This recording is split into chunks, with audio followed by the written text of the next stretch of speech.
And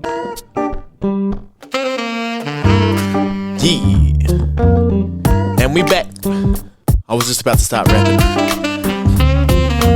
It's the year 2022 and you're listening to your favorite podcast. All your other podcasts haven't released an episode this week, so you have to tune into this one. And we are here with another episode of the Sick Ass Podcast. And today's episode, we're actually in front of a live audience, and I just thought, see what's happening. How's everything going? Welcome. I am running short on time. I've got a lot to do, and I've got places to be, not necessarily people to see, because you know that takes a lot of social battery out of me.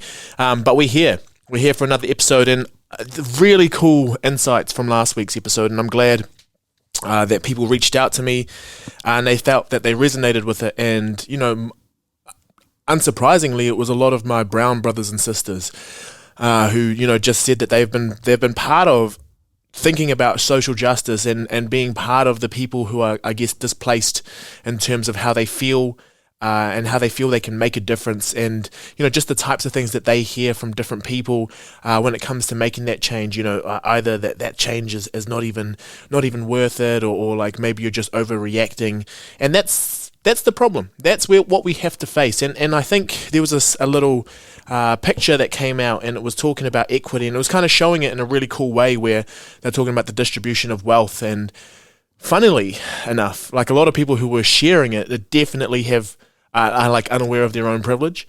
So it's all about like when you have a distribution of wealth, it's not that equity there's the equality, but then there's equity, and it's just knowing that even though you have this overall distribution, because like I said last week, not everyone can have the same access to resource or even knowledge of how to use the resource or etiquette, then it doesn't matter if you put more resources towards it, because the actual implementation or the actual application of what's going out is not necessarily met. But yeah, it was just funny, seeing the types of things that are being shared right now, and it's from some of the people that you just know ain't been putting in the work. Like I said before, they're the people who posted and say love to see it, but don't change the way that they live. But that's not for me to say, but I did say it, and I'm not backing down from that. But yes, there are a lot of people who will, just to be an ally, just to be that person who is there saying that I'm on the right side of history. But at the same time, these are also the same people who, just don't necessarily believe that your struggle is warranted.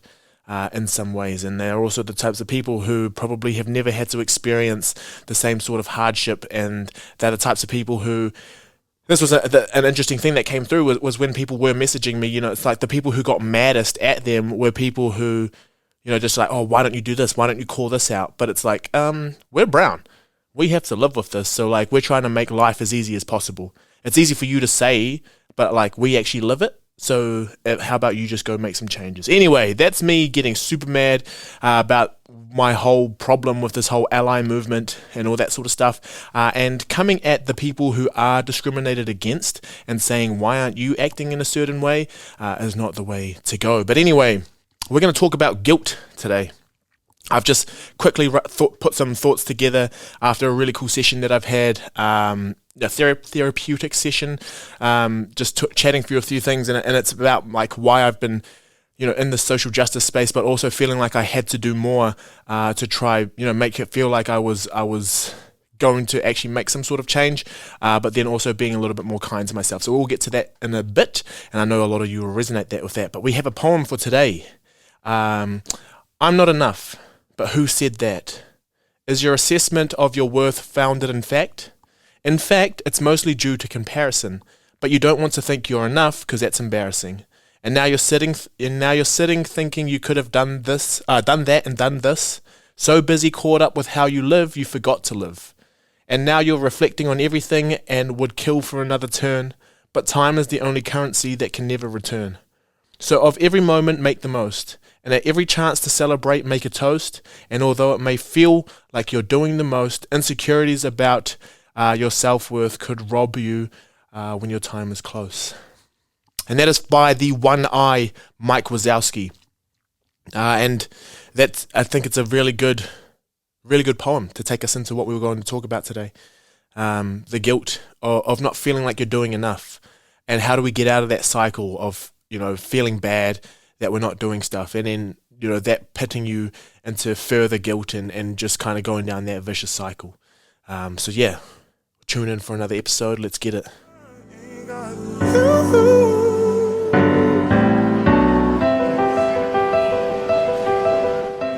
And we're here.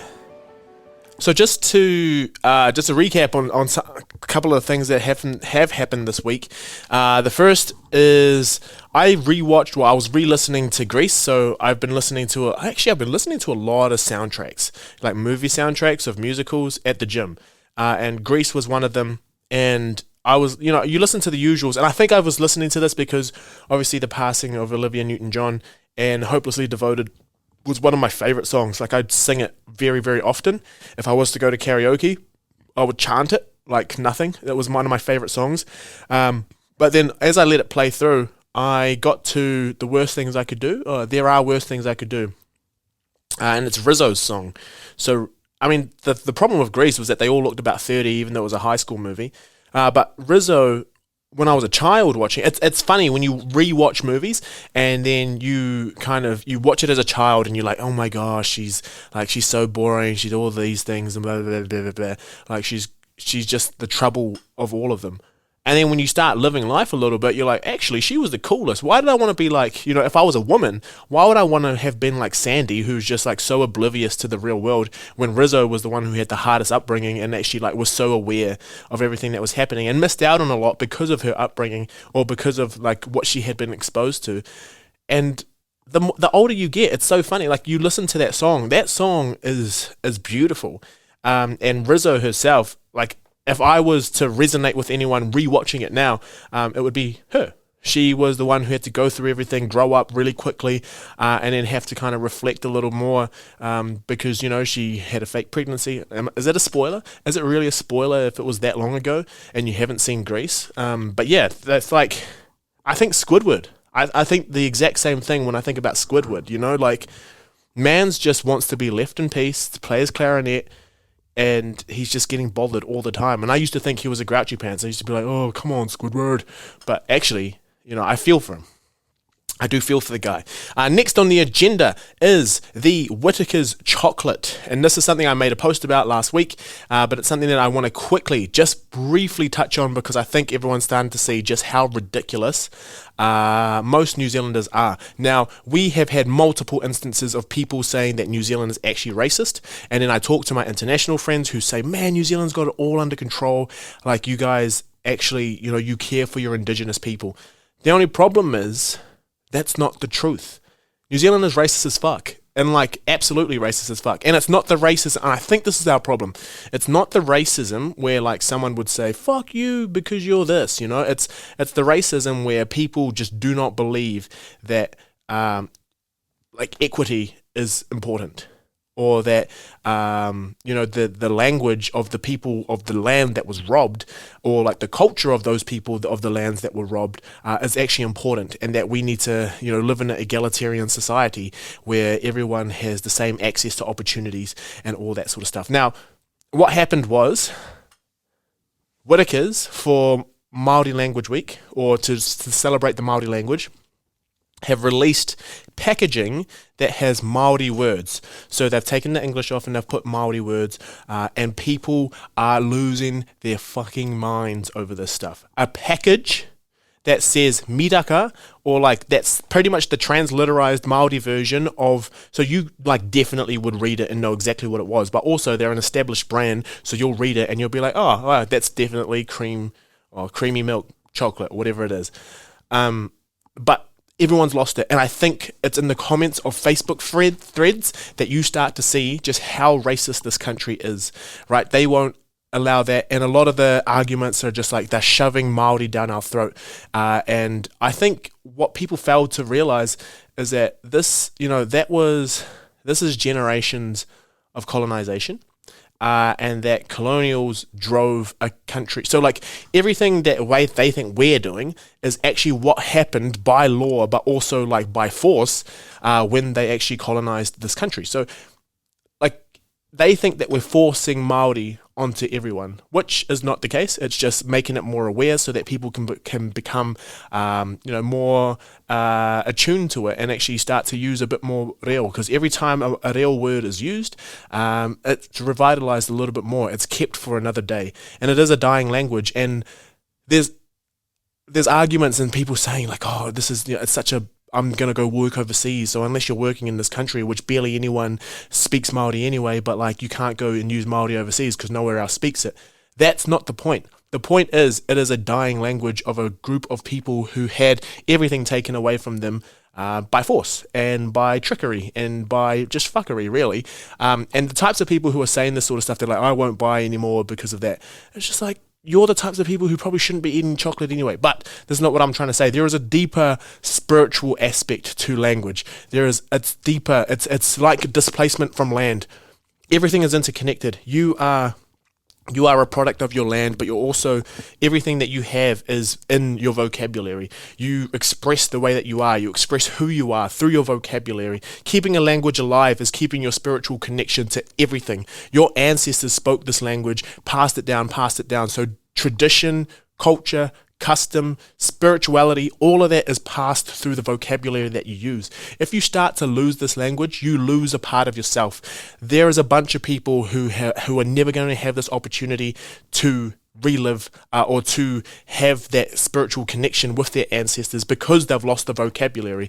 If this language dies out, then that is a huge blow to the mana, but also to the overall being of Māori people in this country.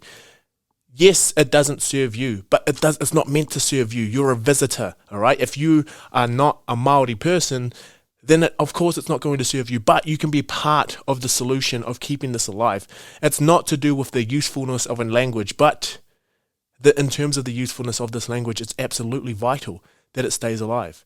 And maybe it's just a publicity stunt by Whittaker's, but by them using it more and actually slowly starting to bring it into the gazette of language that is used regularly, it's going to maybe start to normalize it. Maybe, just a little bit. I would love to go into a supermarket where there's more reo being used, where, you can get discounts for some things if you can speak a little bit of Māori, or, saying kia ora to people is not seen as like rubbish anymore. Because all you racist fucks, like this, you are visiting a country. This is not where you're from. So anyway, that's just my little rant. My little rant on 2 cents. And the thing is, it's going to drive sales regardless, because those people who support it are going to buy more, and those people who don't support it are going to post about it quite a bit, and then they're going to start to see that like they are spreading it even more. So people are going to go, what is this about? And then more people are going to buy chocolate. So as long as, I think Whittaker's did a really good job in terms of consulting the right people and just saying like, yeah, no, this is absolutely vital that we do this. But my only thing is that it's not a week thing. It's not for Te Wiki or Te Reo Māori. It's also becomes a lifestyle thing. And I think that's my thing with Waitangi Day as well. You're living Waitangi Day, but like, are you actually living by the principles, or are you actually living by the articles of Te Tiriti, multiple, like actually throughout the year? Is it part of your being? Is it part of the values that drive you, rather than it just being the scene as the February 6th, you take a day off? So that would be my dream. My dream is that it becomes part of people's everyday. And yeah, that's all I have to say on this matter. And it's all I'll ever say on this matter, is that it's extremely important, and that it's way beyond just the usefulness, the practicality, the pragmatic approaches that most non-Māori who aren't in Te Ao Māori would ever really fathom. So anyway, with all of that in mind, there was a little bit of guilt that I didn't speak about it a little bit more, and especially with the Black Lives Matter stuff, I was very vocal on, just your silence as a brown person, because I know a lot of you who do listen to this are brown, and I fucking rate that, but a lot of you, the silence and the people who are driving the narrative of silence being violence, there's typically typically people who have platforms, and typically people who do not necessarily look like us brown brothers and sisters. They're typically people who don't have consequences of fighting and then being ousted because of your color. It's not going to happen to you, but we are strategic in how we deploy ourselves, and we know that there is going to be a lot of guilt that comes with it, because a lot of people are going to make you feel like this is something that you need to speak up on because of who you are. But the thing is, you've lived with it for so long. So what I'm telling you now is, you've lived with it for so long. That guilt of you, not doing enough, or feeling like you're not doing enough, that's what I want to get to, because this is something that I've dealt with, and it's led to, trying to do way more, similar to like I was talking about last week, has led me to points of wanting to just give up. And we need everyone. We need everyone in this fight. We need everyone pushing forward every day. We just need everyone living a great life. And what it looks like to some people is going to look very different to others. And in terms of your aspirations and wanting to push forward, no one else can tell you, what is adequate. But before we get into this, so I just want to actually just let you know that feeling some sort of guilt because you're not doing enough, especially if you're like me, if you're a perfectionist, if you're someone who, that's my worst trait, where I just never feel like it's enough until I've actually got it perfect and nailed it. So what I want to do is just go out there and give you some compassion and just feel for you. And I want you to, give yourself that compassion as well, and have that permission to just take a step back sometimes. But we'll go through some things. I'll start to see if you see it. But I've done something, or feel like that the guilt that we're talking about, it is, so yes, okay, there are some times where you can actually transgress, and those are things, that's a guilt because of an action that you have done wrong, and then upon reflection, you actually start to feel that guilt, because you're like, you realize that is something that I've done wrong. But I think the guilt that most of us feel is the guilt, where we feel like we may have done something wrong, but then it still plays out in your body as the same feeling that if you had actually done something wrong. And a lot of what we can do, so these are guilt-inducing activities, and this is, the types of guilt that comes over you, and then it changes the way that you behave, just because you're like, oh, maybe I am guilty, so you try to, acting out of fear of being, guilty, or being judged or something like that. So avoiding that guilt by just acting, saying yes to something that you hadn't quite considered because you're scared that if you said no, you would have hurt someone else's feelings as well, and then you carry that guilt as well. So it's just a lot of things that become programmed in us so that we can avoid that guilt. But the thing is, with the guilt that we have, whether you have done something wrong, or whether you think you have done something wrong, it still plays out in your body as the same thing. That latter, that's the camp that I kind of want to focus on the most, because I think this is where a lot of us start to feel like we have to do more, and it starts to question whether or not, our worth is actually based on how much we are able to give. Which is not necessarily true. I think this is where it gets conflated, and there are a couple of ways that this can come up. Like there are people who start to see that within us, and then they start to, they're manipulators basically. They're the types of people who will pit that, use that against you, knowing that you feel guilty for not doing enough, so they'll make you want to do more, and then if you don't do it, they will let you know that you let us down. You owe us, all that sort of stuff. And those are the types of people that you don't necessarily need in your life. I'm starting to notice who those people are in my life, and that's making it easier to say no, because they're the types of people who only need you to do stuff, but they don't actually care about you. So that's the first one. Start to understand what are the things that are making you feel guilty. Are they actually things that you needed to do, or are they actually expectations of you that other people had of you? So that's something we'll visit shortly, but I think a lot of it does come down to an overcompensation of feeling like you have to do those things. So, making sure if you're like, oh, it's not quite perfect, and you start to feel guilty about that, or, oh, I said no to this, I better step it up and do something else, because you're not feeling like you haven't quite got it right, or because you had to say no to one thing, you have to make it up threefold somewhere else. But if you're doing those for other people, this is what's going to drive us. It's that feeling of that you owe someone. It's that feeling that you have to give this back. You're entitled to, no, you're obliged to actually do it. And that's why it starts to come off as guilt, because in some cases, because you have to do it, it's not necessarily something that aligns with your values. So even when you do it, it feels wrong, it feels off. And then you have the guilt of like whether or not you had done it right or not. And then you start having guilt about having guilt, and then that makes you feel bad, and then you feel guilty for feeling bad that you're doing something to help someone. And this is the vicious cycle, another vicious cycle that we just get into with all of these negative emotions. And these are things that can really weigh at you, and these are the things that can just start the overthinking cycle of all these different things. But I think something that I actually came to consensus with and actually started understanding is that sometimes I have this guilt and I keep this guilt with me because it's easier. It's easier than being happy all the time. So I would like feel guilty about not doing enough because I know that if I'm feeling content and happy about some things, I feel guilty for feeling content and happy, even though I know that there is work to be done in multiple spaces. Now, the thing is, we can only contribute so much to so many different spaces, and we can only be so effective in those different things. And this is something I'm wrestling with and something that I'm coming to grips with a little bit more. And I know a lot of you need to hear this as well, but you can only do so much for so many things. And that guilt of knowing that you're not going to be able to do something for something else, just think about how much you can give. What's the support that you have? When you actually go and do that, like, are you going to be better off? Are you going to actually help the people that you're going to do? Or is you acting out of guilt actually going to compromise both yourself and the people that you're going to help? These are all things that we need to keep in mind. And I think that if you label that emotion of feeling like, why am I not good enough, or I am not good enough, look at it. Are you just made to feel that way because you feel like there's an expectation of you to be able to act, or for an expectation of you to actually do that sort of stuff? Because those are things that, other people could be placing that on you, and that's why you feel that guilt.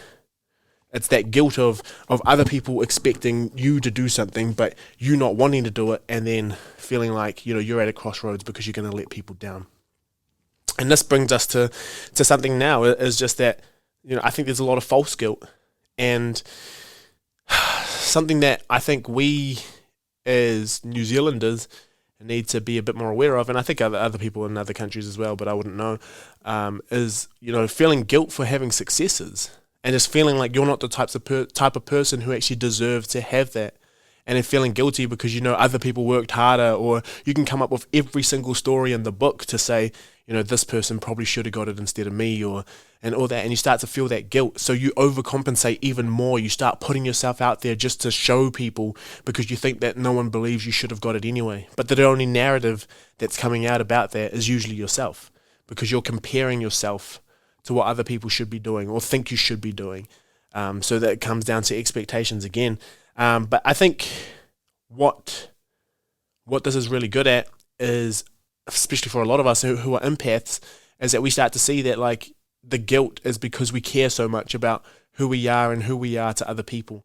But what we need to start thinking about is our expectations. And I've said that word like a bajillion times. But if you start thinking about your expectations, are these expectations that you have of yourself? And when you do have these expectations, like, are they vague or are they very true? Or are they very like well thought out? Because I started to feel this when I wasn't doing enough reading, right?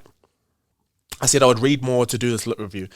But what I hadn't done was I hadn't said how much more I was going to read. I hadn't set a clear intention of how much I wanted. Like, what was my expectation of myself was just to read more. I could read 5 papers, but because I had said I would read more relative to what, I didn't set what my expectation was. So I felt a little bit guilty for not working hard enough. And then that made me, that drove me to work a little bit in the afternoon or in the evening when that's my free time. And that starts to eat into my free time, and you start feeling guilty because you say no to other social things as well. And then it makes you a little bit tired. So you get into a vicious cycle there. But I think being able to, if you have expectations of yourself, being very clear on what those expectations are, because you could always be doing more. That's just the truth. You're going to have to sacrifice some things to be able to do it, but you need to set the parameters on how much more you're going to be doing if you are doing more, because that guilt that you feel for yourself is what really drives you to feel like you've let yourself down, and that can then build into other things as well, and just feeling like you're inadequate or you're not good enough. But another thing would also be like when you are setting those expectations, using a reference point that is actually relevant to where you are now. Like, I remember this was the same thing that during lockdown, I pretty much wrote most of my PhD, and then the lockdown the year after, I was publishing papers. Like, I was just getting so many papers ready for submission. And now that we're back in society with a bunch of other things going on, I'm finding it so hard to be able to see how much I can get done, or actually put a time on the different things that I'm meant to be doing. And it's all just because I it's different times. The context has changed. The time has changed. The environment has changed. And I'm still expecting myself to be just as productive as I was when I had all the time in the world. So that expectation has to change as well. Even with your body, like if you feel guilty for not being as strong as you were, or for not going to the gym as often, like things change. Your priorities change as well, and you need to reassess based on those different things. Yes, we have cool ideas of what things used to be like, but things change, and it's not like that anymore. And you need to give yourself that grace and that permission to change your priorities and to understand that your priorities are different. I do think that a lot of it is going to come down to your social comparisons as well. So the expectation of what you're meant to be, don't use other people's references or benchmarks for what you want to be doing, because that's just never going to work. Or if it is going to work, it's going to, anytime you have a social comparison, you're always going to see other things that they're doing that you're not quite doing, and that's always going to make you feel guilty for not doing enough. And sometimes this is for real. You need to hear this. Sometimes you have done something wrong. All right? And I should have put this at the beginning, but sometimes you have done something wrong. And what we need to do is we need to go through and accept that you have done something wrong. Apologize if it was to someone, or apologize to yourself. Just knowing that you hadn't done it, and then acknowledge the transgression that you kind of have. And we've got an episode on apologies if you want to go check that out. And then adjust, making sure that you're adjusting that behavior so that you don't do it again. I think that's the key part of going through this, because I think if we just live in that guilt and you just continue to ruminate in that guilt and just marinate the shit out of it so you smell like a guilt burger, that's always kind of a recipe for disaster, and just thinking like you're not good enough and you don't deserve anything. But then also being willing to accept the forgiveness. That's something that I'm getting better at, is when people forgive me, actually believing them that they do forgive me, and being okay with that, and just knowing that, okay, I'm changing who I am. And in some cases, there are people who will never forgive you, and you need to be able to accept that as well. But yeah, that's kind of where we're at with this whole thing. And a lot of it is thinking that you need to do more. But I think we need to give ourselves the compassion, knowing that everything that we've been through, if you're genuinely not doing enough, and you need to have an assessment and look at your life, where is it that you want to be? What are the values that you have? Who is it that you want to be? And the steps that you're putting forward to get there. Yes, I think you need to have a proper look at that. But in other terms, like if it's genuinely just something making you feel bad about yourself, but you have no actual facts for you to see whether or not you're not doing enough, that's the sort of stuff that we need to give ourselves grace for. Because like I said, we could always be doing more, but it's not necessarily what we need to be doing for our overall well-being as well. You can only contribute so much at so many different points. But that reminds me, I want to be motivational. Have a look in the mirror. What do you see? No, sorry, we looked in the mirror last week. Sometimes when you're walking up the hill, it's not always going to be easy. It's going to be tough. Your muscles are going to start building. And there's only going to be one person, unless you've gone with a friend, sorry, I'll add that caveat, unless there's another person up there with you. But it's that person in your mind. Are they speaking nicely to you? Or are they just being a downright asshole? Are they telling you to give up? Or are they telling you to keep going? If you genuinely have like an issue, like maybe you sprained your ankle or something like that, don't push for it. Don't make sure you listen to your body. But in most cases, if you feel like you can do it and you want to get to another side, if you want to see another side of yourself, if you want to learn something about yourself, keep going. Listen to that voice that is supporting you. This is just like your friends. Listen to your friends who are supporting you. Unless they're telling you to do crack, then maybe find new friends.